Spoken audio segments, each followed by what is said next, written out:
Since becoming free in 1994, South Africa has been an unwavering ally of the Palestinian cause. Many anti-apartheid titans have drawn parallels between Israel's military occupation of Palestinian land and apartheid. Many of us that have been to the occupied territories come back with one finding that the Palestinians are living the worst form of apartheid than we ever experienced. In 2010, a report by The Guardian discovered secret apartheid-era government documents that revealed Israel offered to sell nuclear warheads to South Africa in 1975. This was at a time South Africa's Prime Minister John Vorster, who was an open supporter of Hitler and a member of the fascist and anti-Semitic Afrikaner nationalist organization, Ossewa Brandwag, was in power. Fast forward to the 21st century, apartheid is now a crime against humanity under two international treaties, the 1973 Apartheid Convention and the 1998 Rome Statutes. Both Amnesty International and Human Rights Watch have found that Israeli officials' actions meet the definitions of the crime of apartheid under both treaties, a charge Israel denies. In a 280-page report published in 2022, Amnesty International said Israel was committing crimes of apartheid against the Palestinians through massive and cruel land seizures to dispossess Palestinians of their land and homes, like what Palestinians in the East Jerusalem neighborhood of Sheikh Jarrah experienced. Restrictions on freedom of movement for Palestinians in the occupied West Bank and Jerusalem through the separation wall, the requirement for Palestinians to have permits, Israel's denial of Palestinian citizens the rights to equal nationality and status, and Israel's military detention, torture, and ill treatment of Palestinian children like Ahad Tamimi.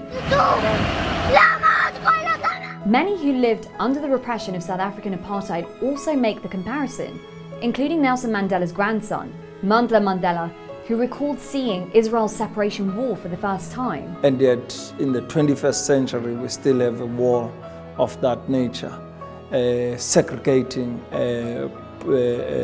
populations.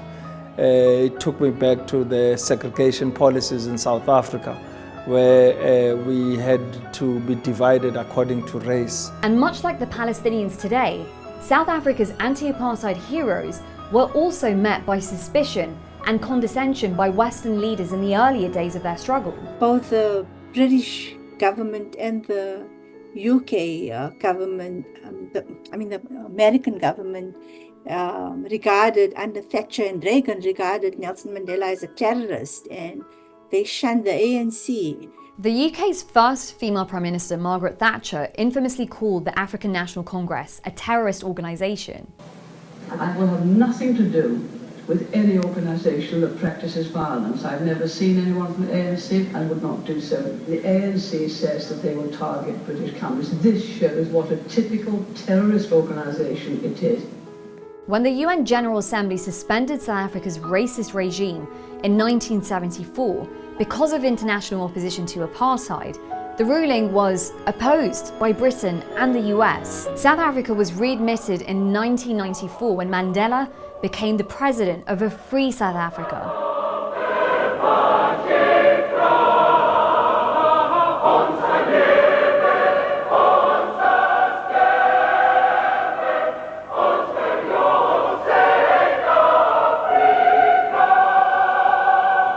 16 days after his unconditional release from prison in February 1990, Nelson Mandela finally met with Yasser Arafat in Zambia. Mandela visited Gaza himself first in 1995 and then in 1997. He supported the two-state solution under the condition Israel had to withdraw from the occupied territories. Western superpowers criticized Mandela's support for Arafat and the PLO, but Mandela's friendship was forged by what he saw as a mutual struggle for freedom. We identify with the PLO because, just like ourselves, they are fighting for the right of self-determination. Arafat is a comrade in arms, and we treat him as such. In January 2024, South Africa made history as the first country to take Israel to the International Court of Justice under the charge of Israel committing crimes of genocide against the Palestinian people. In 1994, the sun set on apartheid South Africa and it became free. Mandela's grandson believes that the day when Palestinians will also be free is not far away. Going back to my grandfather's visit to Gaza in 1995 as well as in 1997, he made a true commitment to Palestinians that our freedom is incomplete without the freedom of the Palestinian people. And therefore, we do believe as this generation that we are that generation that will liberate Palestine in our lifetime.